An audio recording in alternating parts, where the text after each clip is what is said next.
good afternoon. I just changed my name on this. I realised it said text for which one of my other hats on. I'm Lucy, a member of the Always Possible team, and we have a fantastic panel today to talk about the key theme of today is really going to be confidence around making and selling. It's been an interesting few months.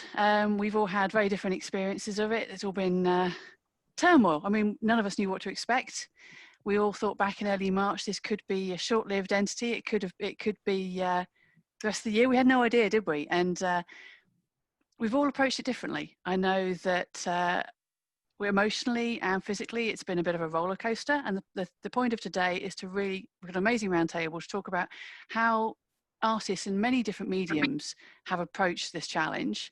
And we want tips and guidance and practical, very engaging, interactive session. A little bit of housekeeping first, just in case you're not aware of who Always Possible are.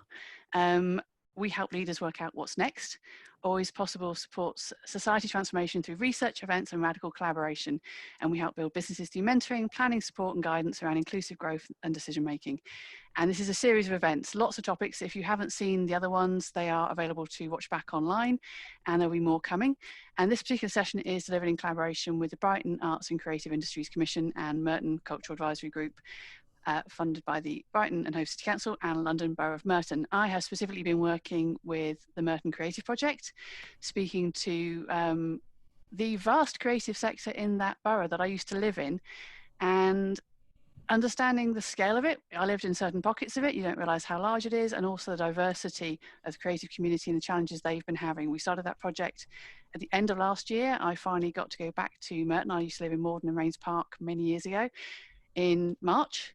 And then suddenly everything has locked down and changed, and we've been picking up that project, and I've been speaking to people in the creative sector there over the last few weeks to see the impact it's had on them. And there's been some challenging stories, there's been some resilience, there's a lot of uncertainty, there's people who are running out of money, there's people who've tapped into funding, and I'm going to be sharing some of that into this as well. Just a bit of housekeeping, the session will be recorded. Please keep your microphone muted unless you're invited to speak, but use the chat box. This is not us talking at you. This is a conversation. So I've got some questions. I've spoken to all the speakers before we got started, but I'd like you to throw some questions in as we keep going, because what I love about actually online sessions is that it's not so much when we're sat at the front of the room and you have to put your hand up and kind of wait until the end. We can talk to you. You're part of this conversation. So do get involved. And we will also be sharing some feedback after this session. We talked earlier about maybe doing a top 10 for you of those kind of key things, that the takeaways, and some advice about where you can get that information. The Always Possible website has got lots of links to all the resources that are available, which seem to be updated daily in different sectors. So do have a look there as well. And here is our panel. Sarah started me on this one because her cartoon made me smile, and thought rather than having our cheesy LinkedIn photos, we just look at who we all are. But I'm not going to introduce these wonderful panel. I'm going to let them introduce themselves. So Sarah, I shall let you start. Thanks very much. Cheers. My name's Sarah Lewis. I run a company called Writers HQ, and we run writing retreats and online writing courses. Our tagline says, for serious writers with no time or money. We've been doing that since 2012. It started with a one-day writers retreat in Brighton. I had just had my first child, and I was writing a novel before I got pregnant, and everyone who was working with me said, you have to finish this book before you have the baby. I went, what do you know, to be fine, I'll do it on maternity leave. And then had the baby, didn't finish, and was just thinking, oh my God, I need to get away from my family and write. So I booked a room in Brighton for a day, and just put a thing out on Twitter saying, I've booked this room, anyone want to come along, just chip in a few quid. And I think 20 people turned up that day, and I went, here's a thought. And then we've run retreats, or I've run retreats every month pretty much since then. On that first retreat, a writer called Jo turned up, and she then kept turning up every month and started doing the washing up.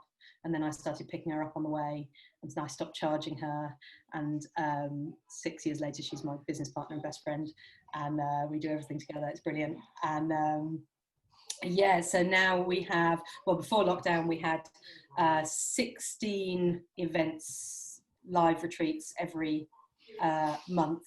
The idea is that there's a lot of people who can't get away for, you know, 3, 4, 5 day retreat, and who can't spend £2,000 or £3,000 on that luxury. So it's just a really short, sharp hit. You go away for, you know, 7 hours, 6 hours. We'll feed you, make you sit down right. And we had them all over the UK. Our original plan for 2020 was we were going to expand that by another 10 regions. Obviously that's now in the bin, but I'm sure we'll get to that later. We launched our online courses 4 years ago, 3 years ago. And we now have, I believe, 19 online courses. We run a subscription model, so you pay £20 a month and you get access to everything. We've got a huge community, thousands of people online. What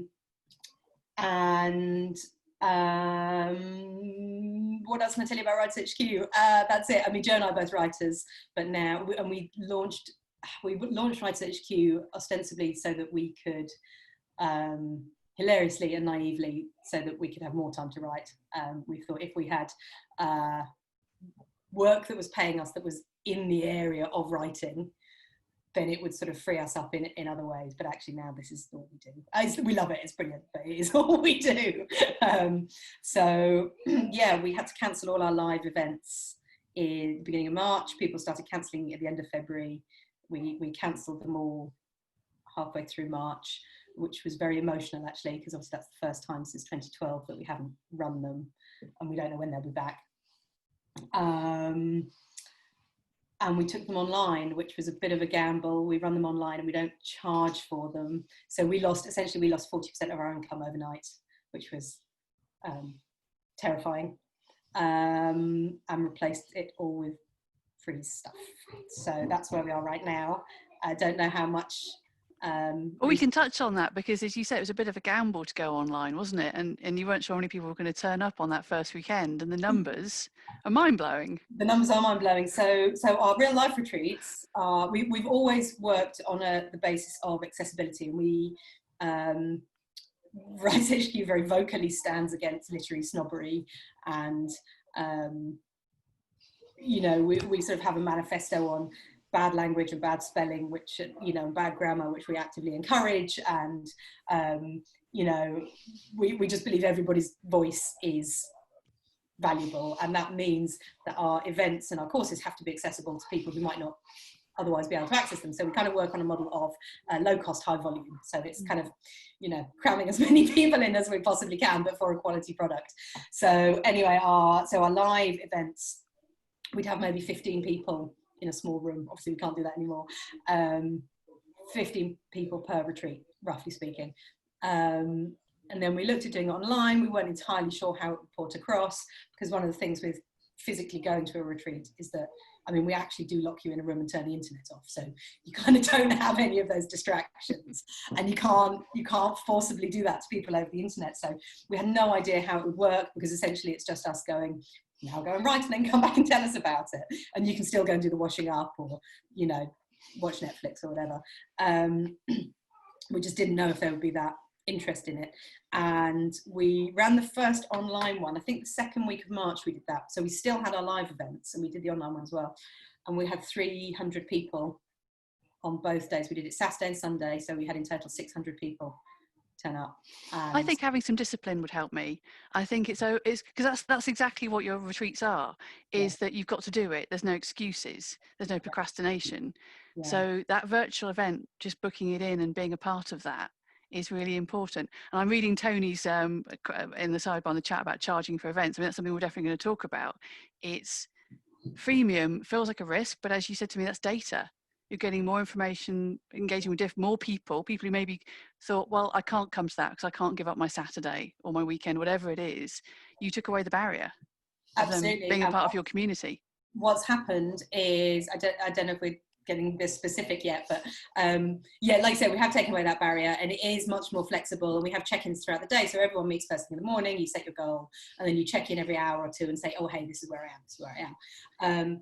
And we have sort of gone from, yeah, it is data, and I don't like to talk about people in terms of data, but you know, for every 100 people we get doing a freebie, one of those will sign up as a member. So, you know, we've sort of gone from what we've seen is a huge uptick in our online sales, and our community has just grown absolutely massively. I was looking at our Google Analytics earlier, and our site visits have increased from an average of 50,000 a month to 70,000 almost overnight, and we didn't do anything. we didn't do anything expensive or dangerous, or we just kind of did more of what we were doing. So yeah, we mustn't see money as a dirty word. We've all got bills to pay. It's not selling out. No. It's making sure you can eat. We talked about challenging the starving artist analogy, haven't we? There's no honour in that, because that's a miserable lifestyle. That's what none of us have signed up for.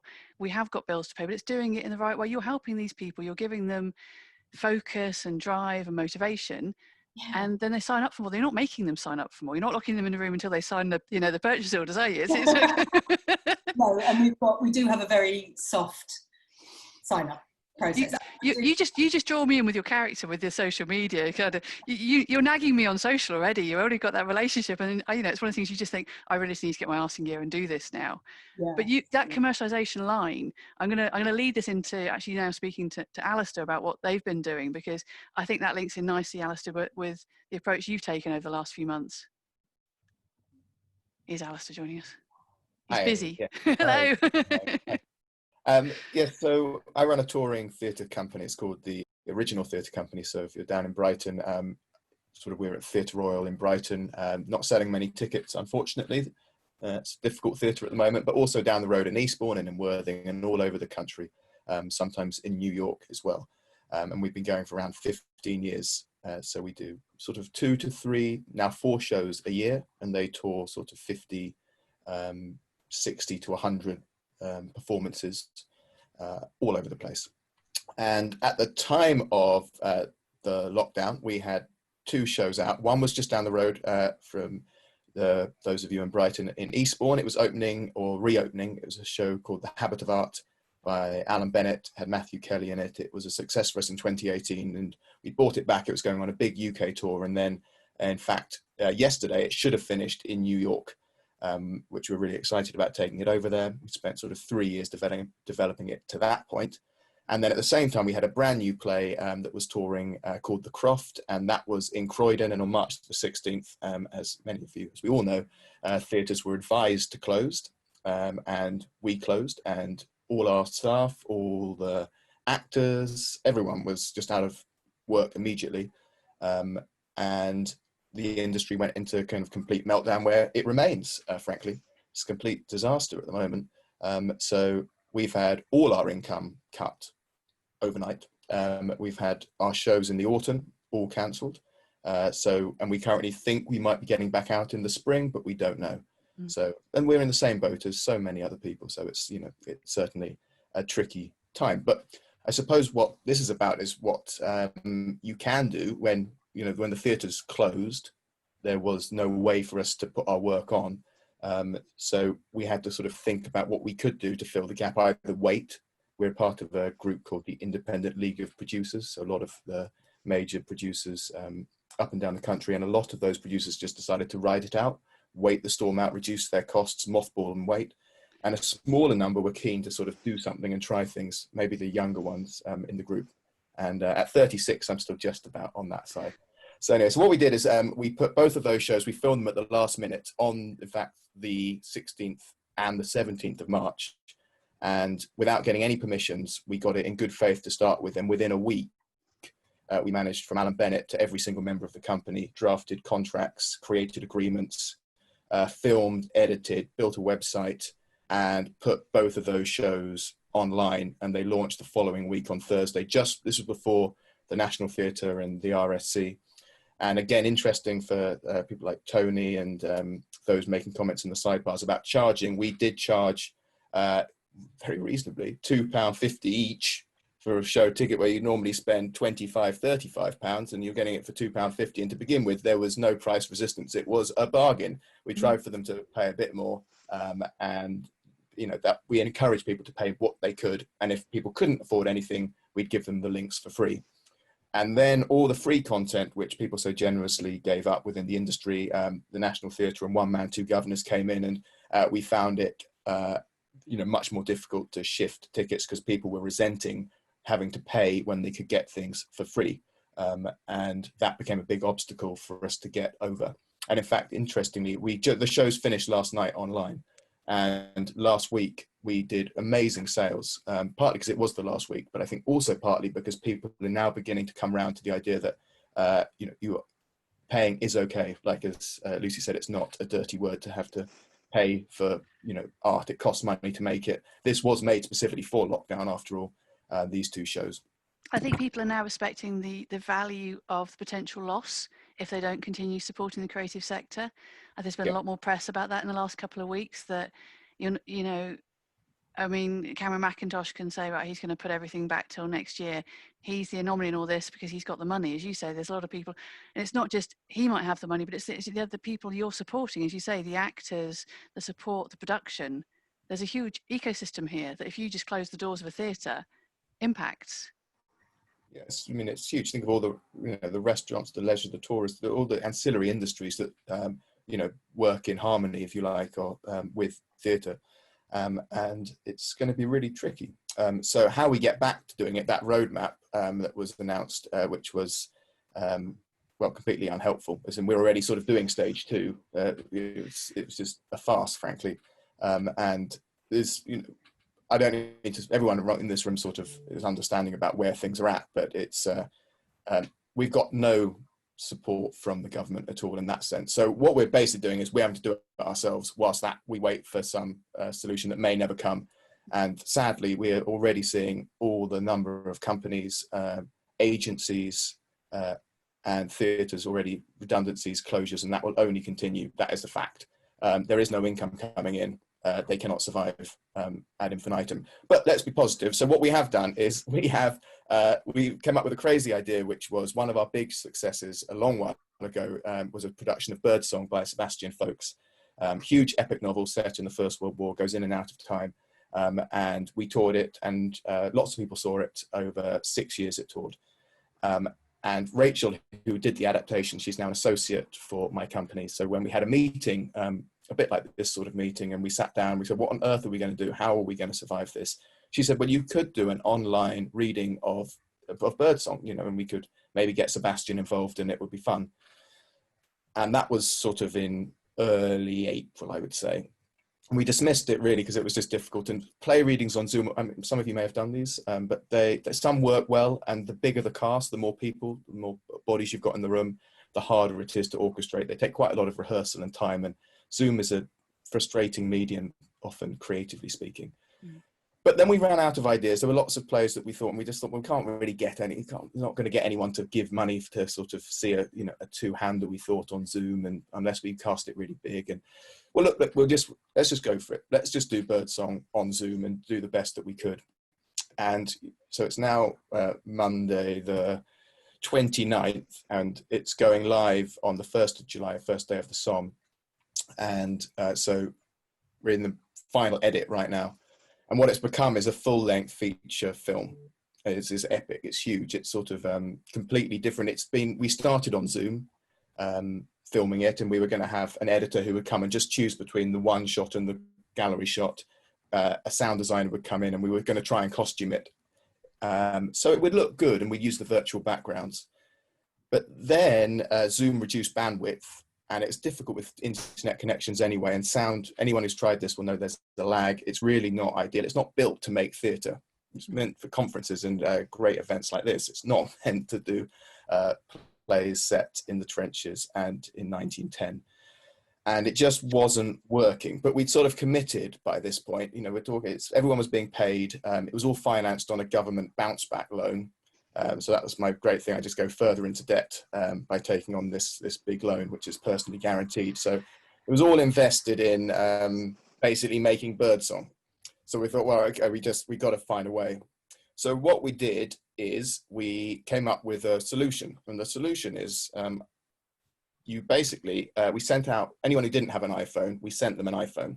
And instead of recording on Zoom, we were going to record locally on these phones with microphones like this. These are called Rode mics. They're £50 and you can just get them. They come over from Germany. They take time, but they're worth it. They're brilliant. And we use Zoom as the way for the actors to communicate. And we put the camera, the iPhone camera, behind the laptop and tried to marry it up as close as possible. So basically, the actors, what I could see as the director from the actors was very similar to what they were seeing, which was themselves on screen. We sent out green screens, £25 off Amazon, who knew, behind them. And then we tried as best we could to get their lighting right. Obviously, we weren't in the room with them. It was a nightmare. Actors are brilliant at acting, as it turned out. They're on the whole terrible at anything technological. So it was very frustrating. It took forever. But it did eventually mean that we would have, say, a scene with 4 people. Our editor, our poor editor, would get 4 versions of the scene. He would then impose with a production designer virtual backgrounds in post-production. And lo and behold, it actually works when you put all those together. And then there's all the sound and all the other usual parts that come from making it. But interestingly, out of necessity has come this idea. It's sort of a new form. I can't really describe it. I mean, I might, if you're interested, show you just the trailer, which is a minute, just to give you a sense of kind of what it looks like. Yeah, please do. Maybe that's just, rather than me describing it, I would just sort of show you. So here you go. And this is not me trying to sell it to you. This is all about talking about the form of it as a way of sort of what comes out. So here goes. It's coming up. Birdsong online. Right. Does this work?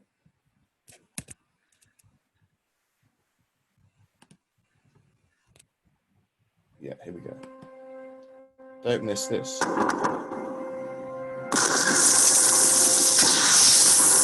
RACHAEL, we're going to move at last. I love you. I always will.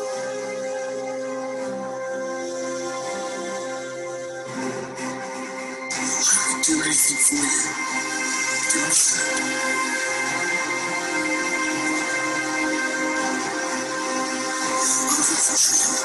I'm not bloody sure. I'll be home soon enough.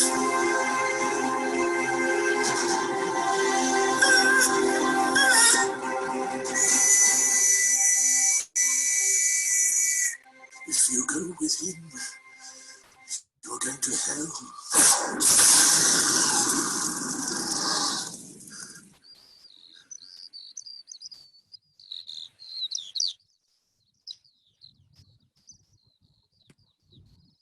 There you go. That's the general idea. But in those little moments, you kind of see you've got this really. So, while I Oh, that's someone's reading a poem. Let me stop that. It's an actor. One of the promos. There we go. So look, we've got this new way of making stories, and we will find out pretty swiftly, I think, whether it works fully or not. I think it might. It's very intimate. So it looks very intense. It looks already from that, you can already feel uncomfortable from the stories they're telling and the emotions. Yeah. Which is great. So it's sort of, we'll see. I mean, it's going, it's out on Wednesday, we hope. And we've had to build a website for it. And again, this is interesting that the original online, that's the 2 plays that we filmed. We used the Vimeo Plus, and that went, I think, Tuesday, around the 26th, possibly around that point of March, they went live. And on the evening, we got all this great press, and Habit of Art was going out, and at 7 o'clock, suddenly thousands of people, I think 3,000, so not thousands, a few thousand, tried to access it. And the payment system crashed because there's a tax thing with the Vimeo Plus. At a certain point, it kicks in. And if you haven't signed a specific form, it will just go on hold. And Vimeo, you can't get hold of anyone. You try calling them and you can't. So it was a disaster, really. We had all these people trying to buy and access the place. We've got a team of 3 people expecting. We were all dressed up in our black ties with our glasses of champagne, thinking we're in for a really jolly evening. And what we got was a maelstrom. I mean, this is where you have such respect for people at box office, because when people get angry and they're not very nice, and you're just manically trying to field off emails and work out what on earth is going wrong. But we lost a lot of people on that because we just weren't prepared. And also, on top of all of that, Vimeo charge a fortune. So when we thought the tax would come off and 50p per ticket, but actually there's all these other things that they put in. So we ended up losing around 45% of the income going to this beastly American company, who were very good when you don't pay them, and they can be very good, but they weren't good for this, and we had a lot of issues. So what we're doing now in terms of adapting is we're building a brand new, effectively it's like a theatre player, like an iPlayer, but for theatre. Longer term, and this means that we will cut out basically all those commission charges, and we'll just have the interchange fee, which is around, it's tiny, it's 1 to 2% as opposed to paying 14, 15, 16% plus. Yeah. So that's a huge saving if you're and also it means that we can host that for other people. So other people who want to share work online, we could take that, and even if we charged a 4 or 5% commission, bringing in some money for us, it will also allow people to save money by putting it up and building websites, or using companies like Eventbrite or Vimeo. It keeps it in the creative community, as you say. If you can put it into your business, it just creates more production. So it's a great win-win. I think a lot of people there's going to be quite a lot of evolution of a lot of the platforms, because they've all had to up their game, haven't they? Even like Zoom, but Hopin and these guys. And as it was the Just Giving with the lovely Sir Tom, the amount that they took on the back of that site for processing it, that's not what we want right now. We need it to all be coming back in. As you say, that feeds your future production line, doesn't it? So it's important. Thank you, Alastair. Amy, can we bring you in? Tell us a little bit about yourself and your experience over the last few months. Right, hello. My name's Amy ISLES Freeman, and I'm an artist. I am based in Brighton. I've been here for about 2 years. I started my business in 2016 when I was living in Cornwall, after I did my degree in drawing, which was not a whole lot of, it just wasn't that useful. Anyway, but I started making wooden bowls because I sort of found myself in a group of makers, and I could make prints and I could make drawings, but I didn't know what I wanted to make a product basically, but craft rather than anything else. So yeah, I started making things, and I was always hell-bent on the fact that I needed to make money from my art. So my first business I started straight out of university, which was selling my work and other people's work at art and craft fairs. And that was great, but I started making these pots, and those started they were attracting way more attention than other people's work or like my other prints and stuff. So I started doing that more and more. And then just through Instagram really, a friend of a friend was this woman Katie Triggerden, who is she's a design journalist, and I posted up a work in progress shot of a big bowl that I was doing, which was for a family friend. I think it was for like 100 quid. It was like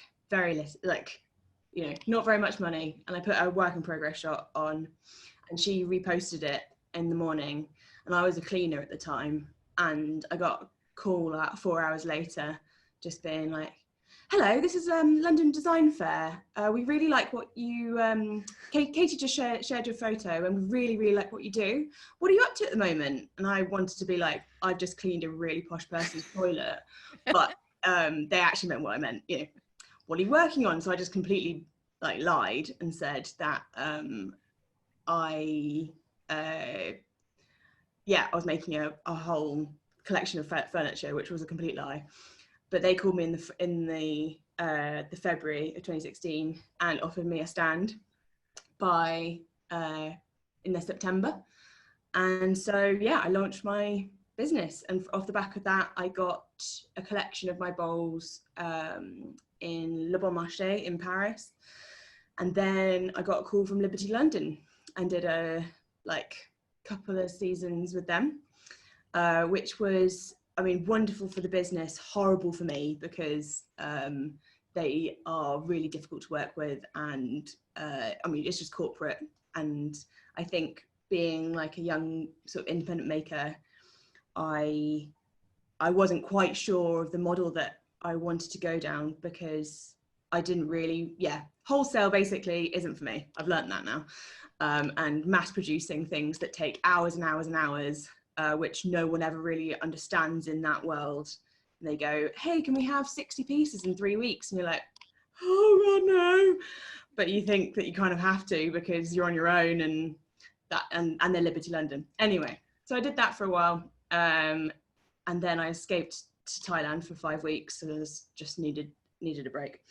And then I came back and decided I needed to leave Cornwall because Cornwall's really, really far away, and I was going for meetings, like 20-minute meetings from Cornwall in London, which meant that I would spend 2 days for a 20-minute meeting, which was real fun.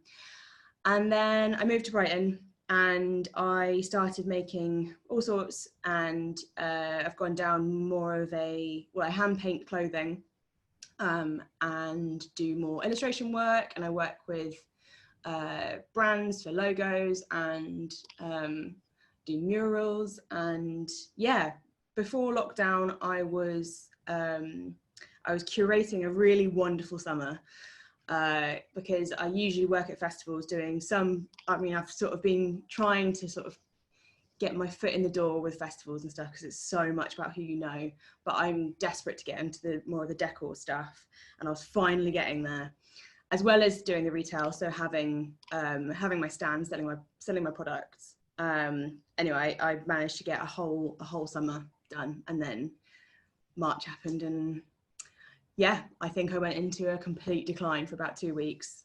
Really felt like I was mourning, which felt very silly, because whilst professionally it was very exciting, it was also, I think I slightly lived for the summer anyway. So yeah, whilst there are people dying, and I was just there like, oh, I can't go to Glastonbury. But hey, I had to honour it. I think we all had a personal response to this period, didn't we? You had really exciting plans, and it was literally just all pulled out from under you. Yes. And it sounds like it was the first year that was really coming together in kind of a defined yeah, well, structure. because I've been over the last few years, like I was saying, how like wholesale doesn't work for me. I don't enjoy it. I don't like mass producing. So I've really tried to just look over the last few years about like, how do I want my year to look? And I need to do retail from September to December, because Christmas is great and I love it. But then that leaves over half the year. And whilst it's fine sitting here in my lovely studio working on my own, a big part of what I want is to be working with groups and doing workshops, which is another part of my business, and doing that in these environments, and being at these festivals, which are usually full of amazing people. And yeah, I've made some really strong connections doing that sort of thing. So yeah, it was a big old blow. So I went into a massive sulk for about 2 to 3 weeks, and then I just sort of had to pick myself up again. What did that look like? What did you do? I think I've been, over the last few years, I've been so hell-bent on trying to gather more and more followers, say on Instagram, which is my main social platform. And then I sort of was like, well, actually, I've got a few, like I've got a few thousand, it's fine. They're there and they're looking. And I posted a few posts, and I was just noticing that people, instead of like 100 likes, it was going to 300 likes. And that's since the last few years, because over the last few years, the algorithms changed and changed and changed. So in the last 2 years, it's been really difficult to get any sort of interaction going, because the algorithm is just so swayed to these, to influencers, whatever. But yeah, I just noticed that way more people were looking at it. And I was like, well, obviously I am exactly the same as everybody else right now. I'm glued to my phone. I get my like daily report back, and you're like, oh God, what am I doing? Don't do that. No, don't tell me how many hours I've looked at you. Anyway, so people were looking, and I was thinking, it was my birthday in the beginning of May, so I thought, I'm going to run a sale on prints, just with an offer code to celebrate my birthday. And I did, and suddenly loads of people started visiting my website, and I sold a load of prints. And I was like, oh, okay, well that works. And I'll just keep on going with that. And I downloaded, I can't believe I never did have it, but my Squarespace analytics to my phone. And so I was noticing what was meaning that people were going to my website. And so started generating more of that content. And yeah, I started selling my jumpsuits again, which I hadn't really thought, but that's what I'd be selling at the festivals anyway. And I kind of thought, because we didn't have a festival season, then people wouldn't want festival clothes. They still do. They're just sitting at home in their festival clothes. And that's great. But yeah, so I started selling those, and then the more people, I think people are way more up for, you know, if they buy something, they want to share it, because I guess everybody's on their phone, so they're just wanting to create content themselves.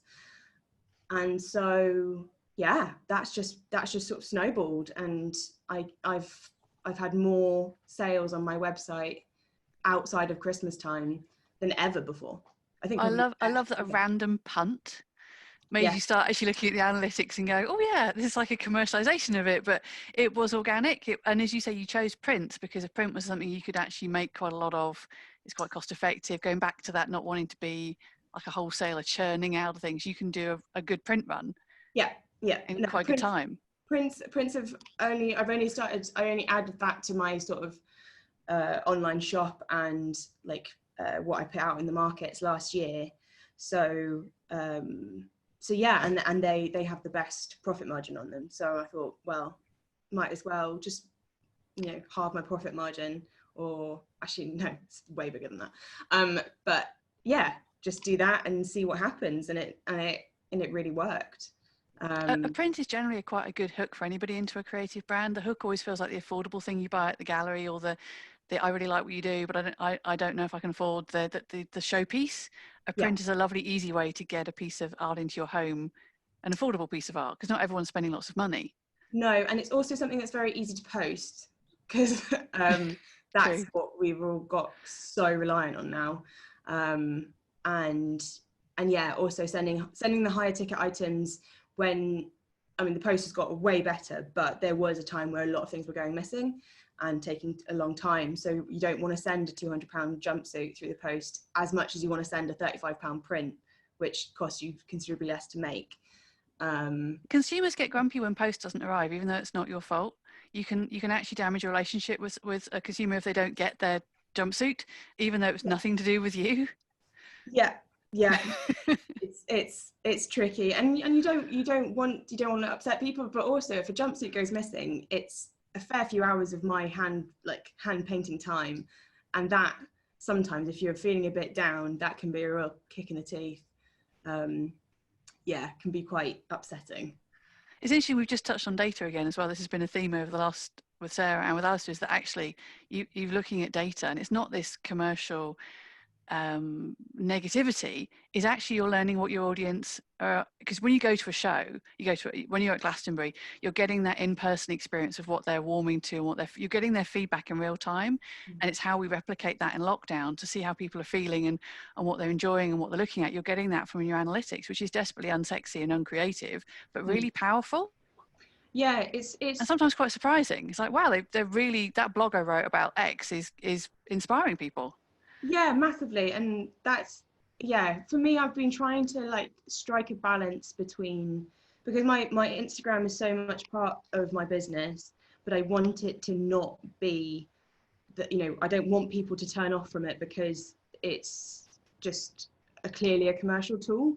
Because for me, it doesn't completely feel like a commercial tool. It feels like a way that I can connect with people and for people to have an insight about like what I do and how it looks. I mean, I sort of dialed down the mess of my studio a little bit, but at least people can sort of interact with it, because of the nature of the work, a lot of it's about female I guess, identity and sexuality, and it's very joyful, and I want, you know, the connection with my customer is so important, and I love communicating with those people, because I mean, I've just met some amazing people through, like, my Instagram friends who I've never met before are just lovely, and they're so important to the business, because they're the ones who are reposting stuff. If they buy a print, they put it up in their house and then take a lovely photo of it, and then that gets me another few followers, and it just They can feel your authenticity. I think you're right. It's that authenticity of voice, isn't it?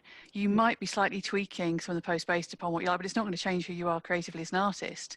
And the audiences are looking for quality content and looking for authenticity. They're switching off from the people who had all the wrong messages in COVID, you know, trying to make a profit from it. They're looking for art is a wonderful thing to throw yourself into in this time of nonsense. Is reading a good book, forcing yourself to write something, enjoying some great theatre, enjoying a piece of art is incredibly enriching, and we all need something positive and enriching, which is not the news. And it's we've got so much negativity, and I think that's why it's so much.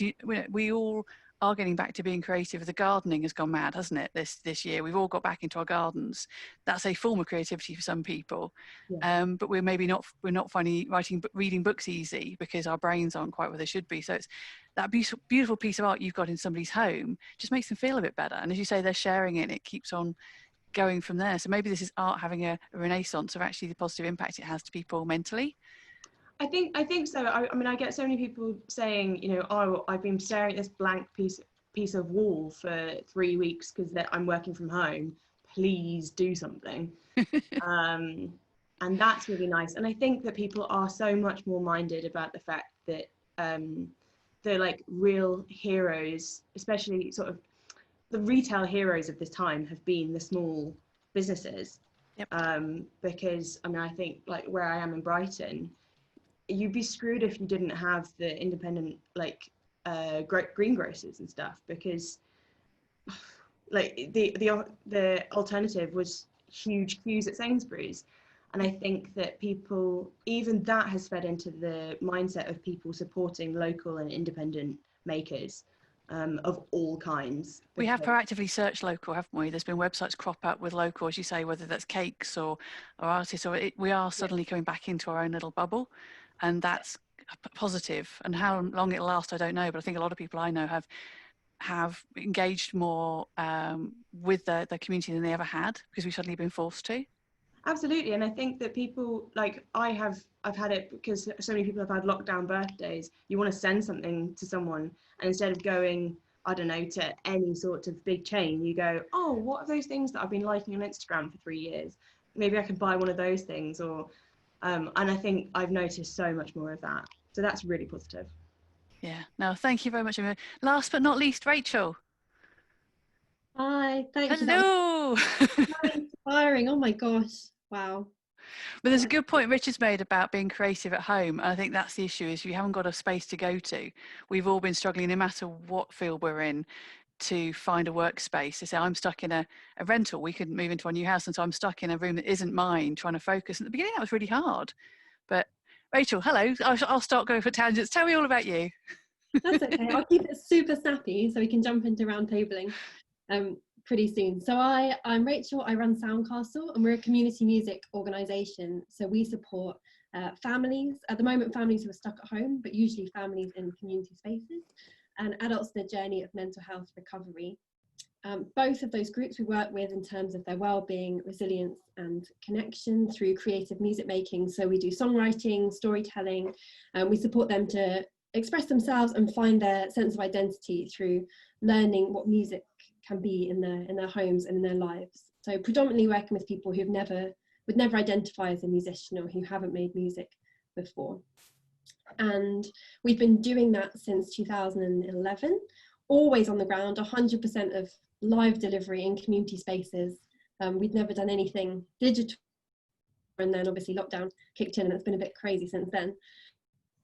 But we have taken everything online. We're now doing 100% of our work remotely. I say 100%, around 98%, because Jess on this call we're working with socially distant working with in real life in Brighton. So that's exciting. But everything else is online. So our programs, we have 3 main programs. We have Musical Beacons, which is an inclusive family space. And we have People's Music Collective, which is a Worthing-based program for adults in the recovery journey. And then we have a new program, which is the Soundcastle community, which is just interesting what people are saying, but that's a professional online community which is about to launch, kind of in response to what's happened. So yeah, I just want to talk to everybody about that, really. And there's so much to get from these other speakers, but I think a couple of things that have really inspired me from conversation, partly what Sarah was saying about how we build community and what that sense of online space looks like, how we hold focus and accountability. These are all going to be things that we're exploring now with the new community. And also what Alistair said about the change in a model. Like, actually we've been running Musical Beacons, our family music program, for 9 years, and it's always been in quite a similar format. And all of a sudden, we got Arts Council funding 2 hours before they announced lockdown. It was a little bit of a crazy one for a year's worth of delivery to safe houses for women that have experienced domestic abuse and homelessness in New Haven and Eastbourne. And this money came in to do it for a year. And I guess Alistair raised this question of, do you wait or do you go? And I think it didn't really cross our minds it was a possibility to wait. As an organisation, like you say, we were just there and wanted to do it. So the question was, how do you? Normally we go in, it's colourful, it's full of, it's instruments, it's fabric, it's sensory. And now we're on an iPad screen, and can you facilitate from an iPad screen? How do you build trust? How do you support people to grow? And how do you really build a sense of relationship with a vulnerable community? So that has flipped Musical Beacons into a brand new kind of training model. So for us, it's really exciting because all of a sudden we are working with assistant project workers in centres on how they embed music making in their own spaces, which hopefully is going to be a brand new service and product that we can offer, because that's so much more sustainable. And our work ultimately is all about sustainability. So finding a way that the people that are permanently working in these centres can embed music is actually probably a lot more powerful than us. Whilst our work is long term, it's always funding or at least subsidy dependent. So actually to be able to say to these centres, we can help you embed it, and then we journey on, and the legacy and the reach is so much greater. So again, for us, that's really exciting to think about. How are you finding different platforms for delivery? Obviously, Alistair has some challenges with some of the platforms. How have you found it in terms of being deliberate? And also, it makes you wonder, does everybody you're trying to deliver to have the technology? No. Digital inclusion has been really hard. And so we're working with housing associations at the moment on how we do that, around putting together laptop packs. We spent a long time actually at the start of lockdown just on the phone to all of our community members, trying to work out what people had, what they wanted, how they could access it. We went through a while of looking at posts, again, like Amy was saying, like, how do you package things, what can we send out, how is that a two-way creative process?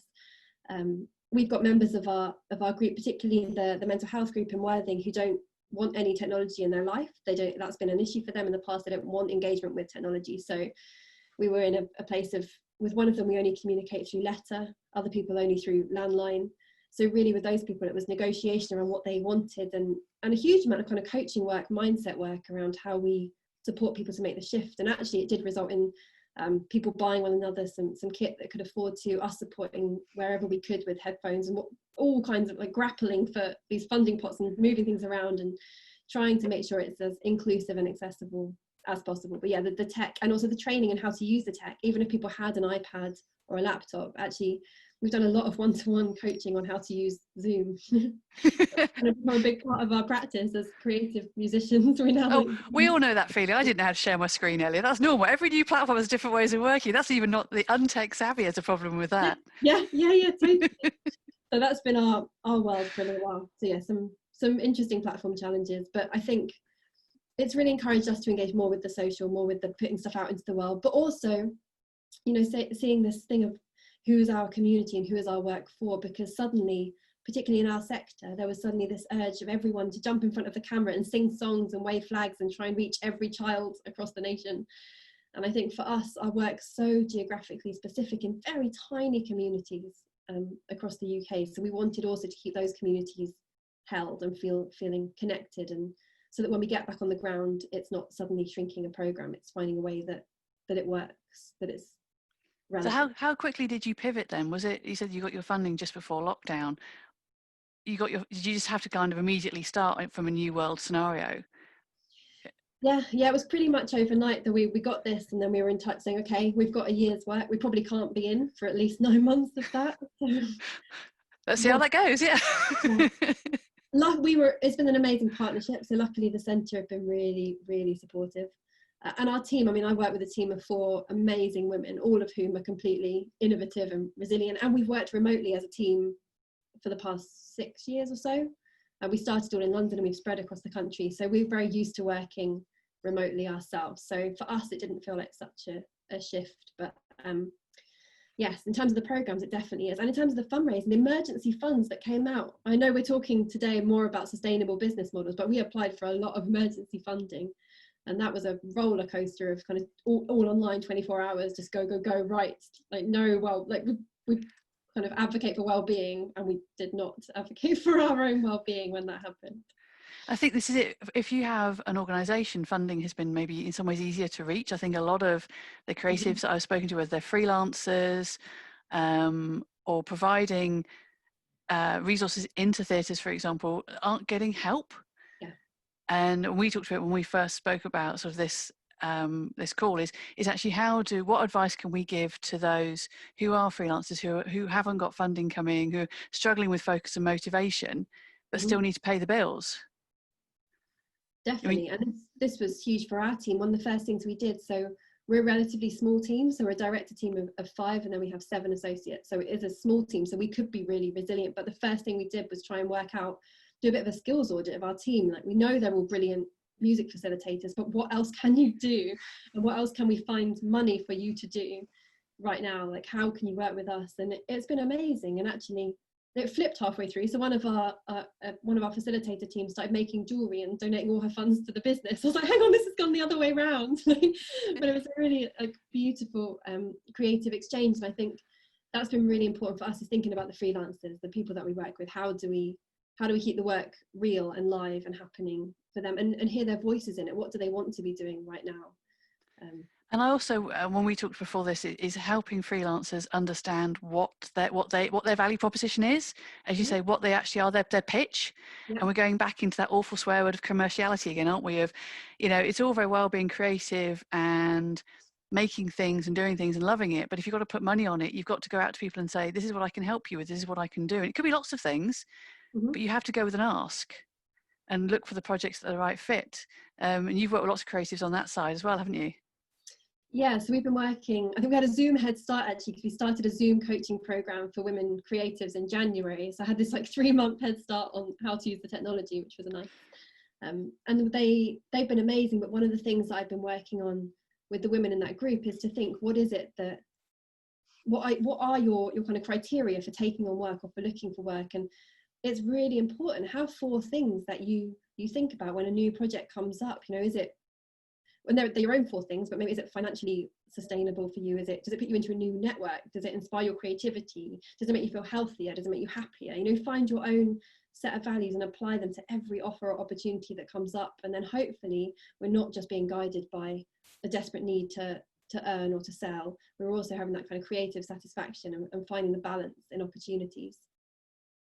I think we all had the turmoil that Amy mentioned at the beginning there of like, what the hell's going on, nervous energy, staring at your screen, staring at a blank bit of paper, not knowing where to start. And I think we're all feeling a little bit more like we're planning the next step. And that's why I thought this is perfectly timed, this session of, we've all gone through this horrible emotion, as Tony's saying, weird time, weeks go quickly but drag, and so it's July on Wednesday. I mean, this is all really surreal. March feels like years ago when I was last in Merton. We seem to be getting beyond that fog now, so it feels like the next 3 to 6 months are planning in a whole world of uncertainty. And I'm going to come back and ask some of the other people on the panel is, how do we plan forward now? I mean, ALASTAIR Birdsong is going live in 2 days, which is amazing. You've created a new potential platform here for performing arts. If Birdsong goes well, are you already planning your next performance, or are you hoping that you'll get back into the theatre? Obviously, I want to get back into the theatre, and there is a slight worry that this online, because it's basically a nightmare. I mean, I'm sure it'll get easier the more you make these things online, but it's really difficult difficult. It's not. You know, I got into this to be in a room with people. It's about that interaction, that human experience, and that's, I think, what so many people have been missing. And this is, you know, no matter how good we make it, it won't be that. We can encourage liveness and people to be sort of live tweeting and all these things, but look, it's just not the same. So maybe it will take off. And then I've sort of, because, you know, touring theatre was hard enough. It wasn't like theatre was easy before this. As all the Always Possible team know, we've had like years of struggle. And it'll be just our luck that this will be the thing that really lands. And we kind of finally, the theatres are closed and we, you know, we finally make some money and do something successful. So I really want to get back in to theatres. However, we have this platform. So I'm trying to juggle both planning for the springs, planning for next year, which is not easy because there's no certainty at all as to when things will be open. Trying not to commit money because we can't afford to have yet more cancellations than what's happened, you know, this year. But at the same time, go, well, we've got this platform, we've now got an audience. You know, that data that people are talking about, we've increased our mailing list by over 250% through this. Data was something we can never get, and now we've got a direct access to an audience. So I mean, that's amazing. So we've got an audience, we've got a platform, so we have to, and we've got nothing to do other than try and plan. So yes, we're going to keep on exploring. So we're doing a film with Miriam Margulies, which explores dementia, a short film, and that is actually we're going to release that for free. Our first thing, we're going to put up the donations and see about exploring how those donations might work with the audience and encouraging people. So are you writing off Christmas? Are you saying that 2020 is done? Are you just looking at 21 now?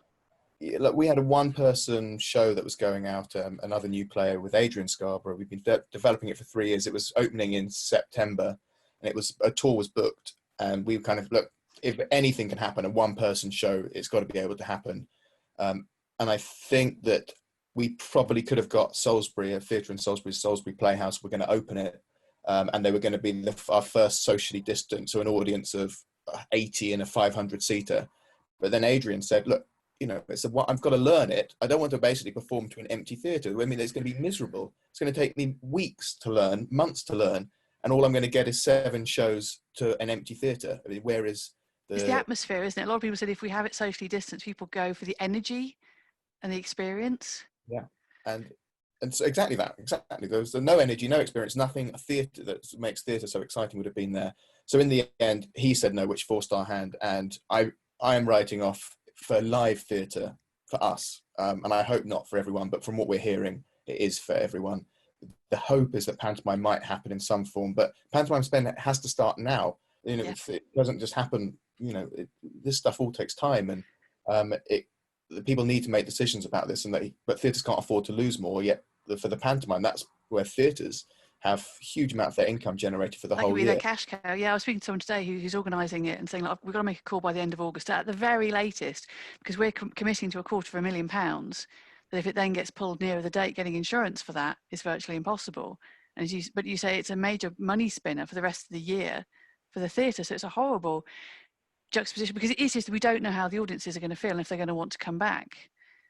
And with that uncertainty there, I mean, there are some questions about, do we have age-specific performances? The one question is, do we have things like Hamilton? Do we have things that are very much aimed at young audiences because they shouldn't be as vulnerable? That was suggested to me this morning. But of course, it's all about the carriers and the vulnerability. There is no right answer, is there? This is what the actual nightmare is. Yeah, it makes it very difficult. Now, coming back to Sarah, we talked about trying things. Obviously, there's been a lot of really great examples of just having a punt at different stuff. And when we spoke, you talked about failing well, about giving things a go and not worrying if they fall flat on their face. Yeah, I'm a big proponent of messing up, basically.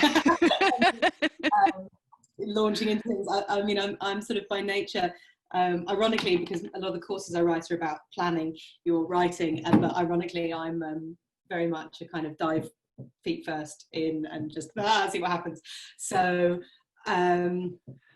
yeah, I think and I also love moonshots. I love just trying something absolutely ludicrous, because why not? And but isn't social media great for that? We've got so many risk-free platforms right now. It's like Amy putting her piece of artwork up there. What's the worst that could happen? Nobody bought it. You're going, free weekends. What's the worst that could happen? Nobody comes. Yeah. If you don't try, and you say you can do moonshots right now that nobody will notice if it fails. For sure, and we do a weekly workshop called Write a Novel in 60 Minutes for kids, and we do it online at the moment. And it was a workshop that we developed years ago to take to festivals, actually, and we've been around everywhere with it, and it's hilarious and ludicrous and completely stupid. And the original idea is that everybody's in a room together, and there's glitter and googly eyes, and it's loud and it's messy and it's absolutely stupid. And we've done it. Oh God, we did a tour of Pizza Express with it last year. Don't ask. It was very weird. Anyway, so we had this workshop, and when we were doing our contingency planning, we could see how awful everything was going to be, and we were thinking, you know, Brighton HQ we're all parents with young kids, and we thought, right, when the schools close, what are we going to do? Parents are going to need to get rid of their kids for a minute just to give themselves some brain space. Kids are going to need something to do. Why don't we don't have time to write any new material. Why don't we write a novel in 60 minutes online? And the original plan was to run it every day of the school lockdown, but obviously we're all very tired now. We're not doing it every day. Yeah, the first one we ran, I drive Jo mad. Jo is a big planner. She wants to know what's going on, and I'm very much just like, we'll figure it out. So we did the first one, and we had, I don't know, 150 people, I think. And it's not like this, which is all very civil. This is 100 kids in the chat. Just, I don't know, the trolling was off the charts. And and I had sort of had a vague idea of how we could adapt it online. I had my kids running around in the background. It was completely chaotic, just ludicrous. But what happened is I got off the call. I mean, by all sensible metrics, it was a horrible failure. But I got off that call and just thought, right, now I've done that online, I know what we need to do to adjust it and to make it work. And we've been running it weekly since, and it's been sort of growing and evolving. And after every session, whoever's running it comes back, and we kind of have a debrief and go, right, what worked, what didn't, and it is this sort of constantly shifting entity. And what's happened now is we have kids coming back every single week, and even though it's the same workshop with sort of minor adjustments, there was a kid last week or 2 weeks ago who had just come to her 14th consecutive, that's how long we've been locked down, guys, 14th consecutive workshop. And every time she wants to get up on screen and read a bit more of her story, and I don't know how she's, maybe 11 or 12 or something, and it's very cute. And it does sort of have this this recurring audience now, and they're all getting to know each other and want to know each other's stories. And yeah, and all of that was entirely because I'm completely gung-ho and have no sense of shame or embarrassment. I actually like the yin yang of you and Jo. The kind of, it's good to know your risk appetite on a scale, that you're like, go for everything, and she kind of holds you back. So it's probably a perfect dynamic. It is a perfect. We have a joke about, in every action movie, there's always one cop in the air conditioning vents and one cop on the radio. You're in the vent. So I know that I'm in the vents. It's fine, because I'm the one who's like, I've had this madcap idea, and she goes, no, not again. I'm going to have to implement it, aren't I? And I go, you are, yes. But if you don't try, it's all right. That's the issue. In your head, it always pans out a certain way until you actually do it. You're not entirely sure, especially if you've got like 100 kids. 100 kids in a physical room, I'd have no idea how that might pan out, let alone virtually. Yeah, virtually it's mad. I mean, they live in a completely different world, so it is crazy. But I mean, one of the other things with that kind of jumping in is, so I said that our sort of website visits jumped hugely, and our community has grown absolutely massively, because now everybody's online, obviously, and we actively encouraged that, obviously, but we sort of went from this very small, intimate community where people genuinely care about each other and they know each other and they know what everyone's working on, to this really quite huge monolith. And so we quickly took on some moderators, but then we didn't know what we needed them to do, because we were, sort of running around headlessly elsewhere. And it really is kind of, it's taken us quite a while. I mean, it was a big failure on our part, because we found these mods who were kind of our super fans, our kind of super users and super fans. And we were like, oh, well, our community, so you can come and moderate it. And we just kind of set them free. I went, go on then. And really, they needed much more guidance and much more support than we originally gave them, and there were a few disasters in that respect, but you know, we failed. You know, a handful of people failed in a community of, I don't know, 5,000, and we just learned from it and moved on, and that's okay. We're all allowed our wobbles, aren't we? I think that's perfectly human. Yeah. No, I like what Tony said about here about having lockdown buddies. We all need support. We all need. This is, you know, we've all got teams in looser or tighter ways, but lockdown buddies and finding kindred spirits and finding groups and networking. And networking was always seen as a bit contrived. We can now go to a meetup group anywhere in the UK, can't we? And go and find people, make new connections, and realise that we're not alone. And Tony, do you want to join the conversation? Because obviously that was your thought about having lockdown buddies. Yeah, I mean, I think finding kindred spirits is always great, but actually what I've learned in lockdown is that I need to find people who are challenging me. Because what I tend to do what I've tended to do in lockdown, because I've been under stress, is seek out people that mirror me, and that's not necessarily a good thing. So the things that have been most positive for me actually in working with people in lockdown is working with someone who's got a completely different personality type to me and is actually challenging me and showing me that, you know, because I'm extremely organized and quite sort of usually quite careful, and for me to see people who are just sort of giving it a go and trying things out and actually it's fine, I've found incredibly healthy, and you know, it's really kept me going. We've got, you know, fantastic stories we can share. I'm sure she won't mind me mentioning this. I've been working with a lady in Brighton who does a comedy night for people who are cognitively diverse. And she moved her event online immediately, and it worked. And I just think, you know, what a fantastic example of success. And it was just, you know, get on, do it, and they did it. And you know, that's what's inspired me. It's finding something a bit different and being aware of my own tendency. Right, when I'm a bit worried, when I'm a bit anxious, guess what? I end up ringing one of my friends who also tends to be very cautious. And so what happens? Oh, yeah, great session on being really, really worried and cautious. So I don't really need that. So Alastair, talking about sort of people who inspire you and maybe challenge you out your comfort zone, who do you go to in your team? Who helped you when you were cat herding actors and trying to get everyone to play nicely? So it's because everyone told me not to do it. So when I sort of went, everyone said it was a silly idea, and so I would say, well, I've got a team of associates, sort of 8 people, who sort of a mix of backgrounds and ages, and that's where I sort of go and throw ideas around, and often they will come back to me and say no and give arguments as to why not to do it, which are often quite sensible, and it's really good to be challenged, basically, like that. It sounds like you and Sarah are quite similar. Quite maverick in my approach, as the always. You and Sarah, the two cops, are in the pipes so rather than just jump in and go for it. But that's what keeps you creative, isn't it? That's if you don't keep pushing boundaries, wouldn't this all get really boring? Alastair, we lost you then. You lost me. I'm just changing internet connections. This is one of the things, as you will find, that your computers aren't really, and the Wi-Fi is not meant for making films at home. True. So apologies. That's right.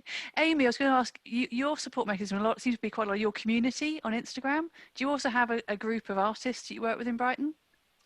Well, I did. I used to share the studio, but she had a baby and moved home, so that was sad. But yeah, I think I have.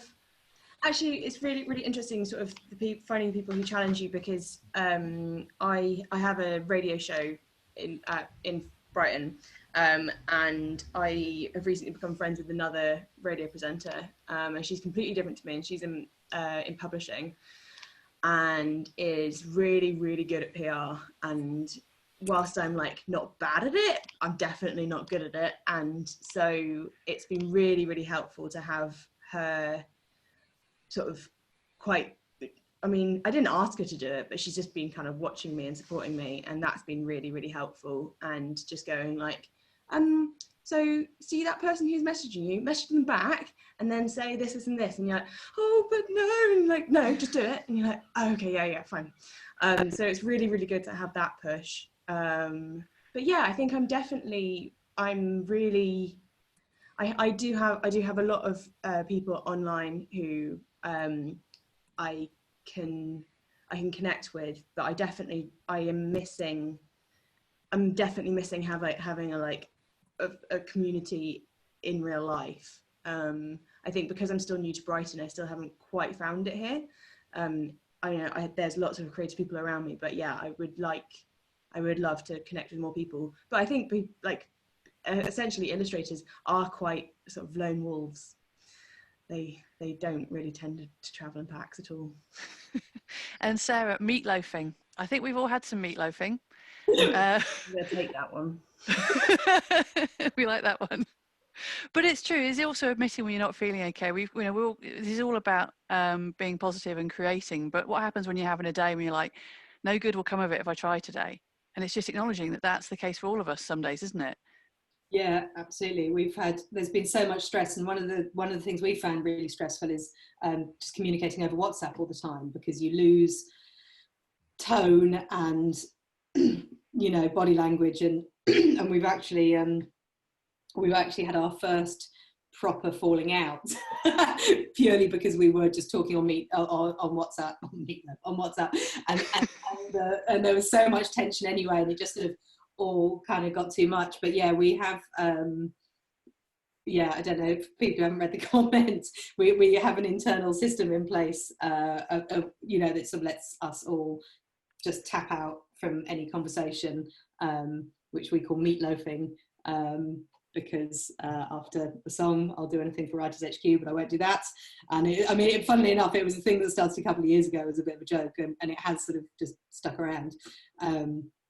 But I think it's really, really important to look out for each other, definitely. And in fact, 2 weeks ago, Natalie and I forced Jo to take a week off. We changed all the passwords and locked her out of everything, because she was so stressed. And you just, one of the things we always said when we started Writers HQ is that the company works for us. It's not the company at all costs at the expense of ourselves and obviously all our writers as well. And if it doesn't work, and I don't mean financially, I mean practically, emotionally, artistically, if it doesn't work, we don't do it, and that's the end of it. And we've always used it. There was a big conversation, I'm going off on a bit of a tangent here, but there was always a bit of a conversation about how we use our platform as well. And and for about 2 months we said we were going to be apolitical, and then we went and we have always been very vocal about things that are important to us, and about and about inclusion and diversity, but mostly it's around looking after our writers and making sure the stories that need to be heard are getting heard. And because of that, we have this really strong community that has really sort of kept us going along the way. And when I talk about the stress, actually that does really keep us going. When we see the sort of messages that come in saying, thank you for everything you're doing, you've really kept me going over the last few months, or seeing people finishing their work who otherwise would really have struggled to get any kind of platform. And that kind of thing is I don't want to say it makes the stress worthwhile, so that's not quite right, but it kind of alleviates it a bit, I think. We're coming to the last sort of 10 minutes or so. So we've heard from a few people who are listening in, but if anybody else has any other questions or any points that they'd like to raise themselves, either privately on the chat or actually to group, do let me know. We have some great brains to be picking here. Rachel, I was going to come back to something we talked about when we spoke at the end of last week. It was about commerciality and about picking the right project. If you're sitting there as a creative and you're thinking, what do I do now? Where do I go? Valuing your time. And just as like Amy was saying about how long things take to make and how maybe sometimes some people don't respect that. When you're supporting creatives, how do you come to them and say, right, how about their own personal commercialization and valuing their own brand and time? I think it's helping people believe in self-worth, and then if they believe in it, then they can price it. But I think there's so often we're undermining what we make, or the not necessarily the quality of it, but maybe like the actual responsibility of it, or everything else that lies around it. We might be able to say, oh, I want to charge £50 an hour and it takes me this many hours, so it costs this much, but it's this really looking at your whole practice. And we talked a lot to creatives about how so many artists have their artistic practice and then like the admin or the business, or it's always this kind of throwaway, slightly like backhanded thing of commercial business sense. And we talk about artistic practice, your music or your theatre, and then think of your creative practice as this all-round absorption of your creative skills and your practice, and think about your finances creatively, think about your project management creatively, because if it all becomes a project and you're going to approach it all with that energy and the innovation that you approach your artistic practice with, then it becomes exciting, right? And for us, that's what lockdown has had to be. It's like, okay, the Arts Council emergency funding has come out, we just got to get on that, or this has happened, or we can't deliver this, and suddenly everything's about a creative process. If you look at your finances in an excited, creative way, they become a lot more playful, even when they're challenging. Creatives love a challenge, so if you can make the more administrative parts of your business creatively playful, then you're way more likely to be resilient. Actually having a financial strategy, which is quite alien to a lot of creatives, going, how much do I need to earn each year, and then what do I need to do that, and how could I diversify to achieve that? As you say, it's not the starving artist analogy again, isn't it? It's not glamorous. Let's look at how you could apply your talents. A lot of artists I speak to work in schools.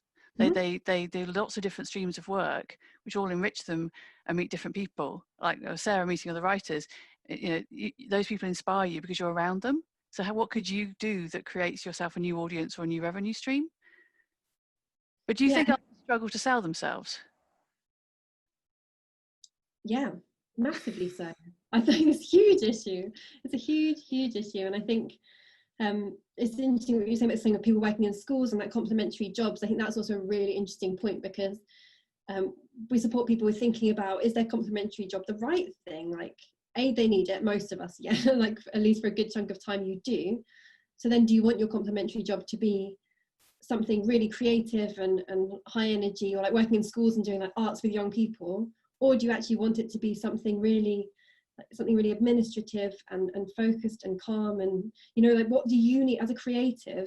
Don't assume that what you need from your other work is also that kind of creative. Because I'm an artist, I teach art. It's not necessarily true. Maybe because you're keeping as a temp, for your part-time thing for a while, because you are creative when you have the headspace to channel it in different ways. So finding that balance for individuals is really important, I think. Everyone's gone very quiet. We don't have any more questions. Have we scared everybody? Thoughts for 2020. Do we think as a panel that actually this is an opportunity in disguise? Everyone's quiet. Sarah, go first. An opportunity in disguise. I think there's always opportunity to be found in places, and it's not so much in disguise, it's just that you don't have a choice. And I really like, Rachel, what you were saying about approaching everything with that creative energy, and I think it's really easy as a creative to get kind of this real sort of mono vision about, well, this is my specific creative thing and that's what I do. And I totally agree with that. Like you can look at anything and go, well, this is a creative challenge. Brilliant. What do we do now? And for me, I kind of thrive in, this sounds really awful, and I know the whole situation has been terrible, but from a creative perspective and from a business perspective, I found it so exciting and so exhilarating to just go, right, sleeves up, let's go, what are we doing?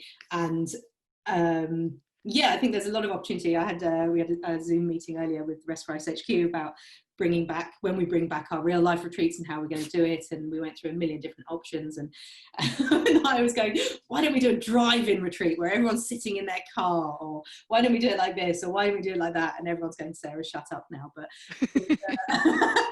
But yeah, I mean, there is, and ALASTAIR's discovered a whole new format for that's what I was going to say. ALASTAIR is the other sort of person who has to be locked down for having too many ideas.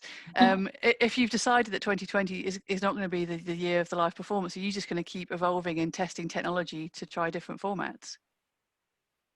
Yeah, I mean, I think what's different between myself and the other panelists is that my industry was not really in a great place. I don't mean theatre in general. I mean the industry within the industry, which was the mid-scale touring market. So touring to theatres between 300 and 1,000 seats. I mean, lots of the time, Brighton Theatre Royal, as an example, is often very empty. It costs us tens of thousands of pounds a week just for the pleasure of playing in that rather nice theatre with very nice restaurants nearby.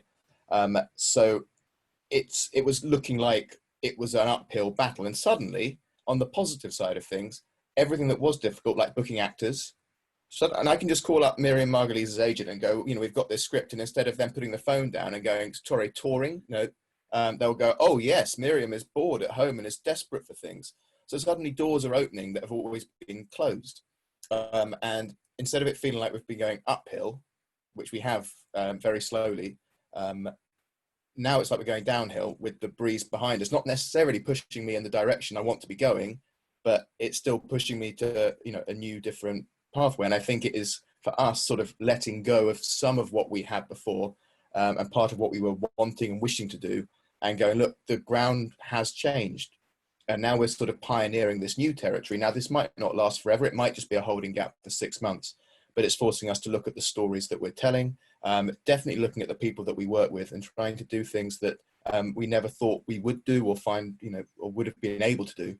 And it's like a brave new world in some ways. So it's sort of trying to look at it and remember that that's the positive, whilst at the same point currently sort of mourning the loss of, the industry or our little niche within the industry that we found, and kind of accepting that maybe that's gone, maybe for good. I don't know. Lots of those 300, 350 seat theatres, we might not see them reopening. Look at the Nuffield in Southampton.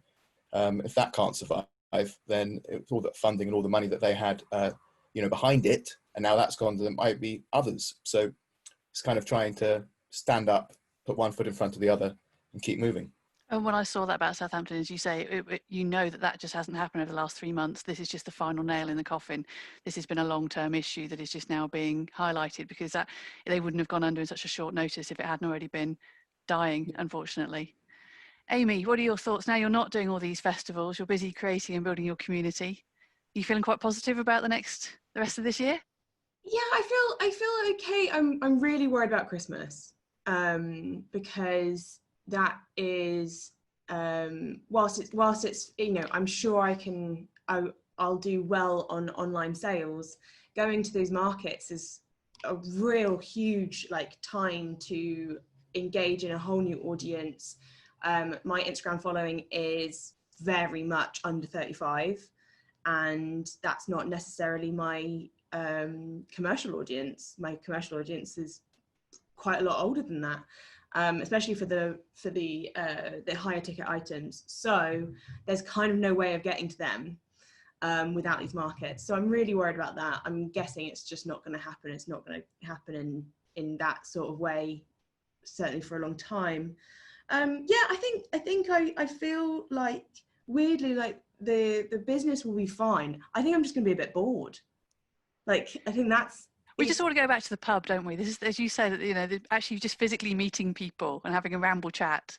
Yeah, and also, projects with people, and going and doing big murals, and going and being at a festival, and going and doing the decor, and running around in shorts and wellies for a week, and just, doing different things. It's I'm really, really lucky that over the last few years, I've managed to grow enough of a following, which means that it's kind of sustaining itself. But creatively and energetically, it's a bit more boring. We've all got cabin fever. Yeah. It's definitely got to that level, hasn't it, for everybody? Yeah. Rachel, you've got, your year from a COVID perspective is called the beginning of this weirdness. It started off brilliant. It sounds like you're incredibly busy. And do you feel you're going to be reaching more people because, as you said, the technology and the projects are actually its benefit for some of those projects for you? Yeah, like everyone said, it's a horrible, awful time, wider time, but for our business, it's really exciting, and there's so much possibility. And I went on a retreat in February just before the world shut down, a real life retreat. And I came up with these ideas, and actually one of them was about we need to massively increase our reach of vulnerable young people. It's not enough. What we do is brilliant. We've proven that it's not enough. What we're doing is not good enough. And also that our community, we talk about community and well-being, but the community of community musicians in which we exist are isolated and lonely, and they're not sharing practice. So let's sort that out. So that will happen in February, and then March the world locked down. We bid for funding to support us to launch projects to explore both those things, all of which come in. So for us, our turnover's doubled. I've quit my part-time job and full into Soundcastle. Like, it's mad. Like, suddenly this is what I do now, like full on after 10 years, you know, of part-timing and exploring and experimenting we are in. And this is, yeah, it's the biggest, in so many ways, the biggest opportunity to grow. And the only way I can feel good about that is by knowing that what we do is so important right now. Well, this period has been described by a colleague of mine as nonsense. We can make no sense of it, and the more we try to make sense of it, the less sense we'll make of it. It's out of our hands. We can't fix it, but we've all got our own sort of areas that we can try different things, as you've all talked about. You know, let's all like diversify. Let's try some tech. Let's fail fast. Let's meet some new people. Let's use our data, and we're all controlling our own little pieces of this nonsense, aren't we? That's what we've just been talking about, and that's all we can do. And I look forward to seeing how all of your journeys continue through the rest of 2020, but you're all coming at it with what's the worst that can happen? I say, Alistair, the theatres can close and you never go back to touring. There's some elements of that, by the sound of it, you'd quite like. You know, Sarah, with you meeting different people, you're only going to expand with your communities there. And Amy, I think by Christmas we might be able to have some fairs. It's just what they look like, isn't it? I work with a client, I work with a client who has kind of an aging they have split personality disorders. A part of their products that are sold to RHS pensioners. Again, we can't meet them. We're doing lots of virtual shows. It's odd, but they do seem to be getting some traction. And as you say, Rachel, I hope you're going to meet some more people. But I'm going to wrap it up and just say thank you ever so much to our panel. We're going to be recording this and sharing this recording, and also it's maybe some 10 points, because I know we've gone off at lots of tangents, but I think we all agree on some quite key areas of just getting out there and doing some stuff and reaching out to people. I think, Alistair, your point was really good, that people are more accessible, no matter who you want to talk to, whether it's a peer or an artist or a gallery, whatever. They haven't got gatekeepers anymore. They're on LinkedIn, they're on their websites. You can actually contact people. So have a bit of tenacity. Again, what's the worst they could do is say no. We have nothing to lose. But thank you all very much for your time. Have a good week.